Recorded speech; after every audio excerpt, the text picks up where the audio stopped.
Israel is known to have at least a policy of not bombing hospitals because Israel feels that it wants to generally respect what a war crime is, right?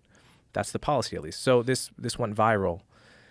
Then it turned out, actually, most likely, it actually turned out 100% the hospital wasn't bombed. It was the parking lot next to the hospital. So that was the first inaccuracy in the story. Then it turned out it's very, very unlikely to be an Israeli airstrike and was almost certainly not a Hamas rocket, but a Palestinian Islamic Jihad. This is the other Palestinian terror group in Gaza. They launched a bunch of rockets. One of them was a dud and landed in the hospital parking lot. And this is on video. Al Jazeera showed the video by accident, and that's how it's part of how it's been confirmed. What do you mean by accident? So they were showing this in real time. I think it happened at like 6:59 exactly. It's either 6:49 or 6:59. They were showing live footage of, or footage they had just taken of a bunch of rockets leaving the Gaza Strip to go to Israel, and one of the rockets, you could see it was screwy.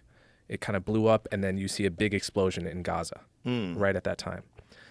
Turns out that's the exact time the hospital allegedly blew up. So that's how they knew it was a rocket from inside, an accidental rocket from inside Gaza, rather than the Israelis airstriking it. So then all the New York Times, BBC, they all started slowly changing their headlines from 500 killed in Israeli airstrike to 500 killed in blast to, at this point they may be saying parking lot next to hospital killed only 50 to 100 people. This is still an evolving story, and we're talking on Thursday. So by the time it didn't this actually episode, hit the hospital itself. It hit the parking lot next to the hospital and did damage to the hospital. The latest is that the hospital's still standing, and it was only the parking lot next to the hospital, and a bunch of cars may have exploded as well.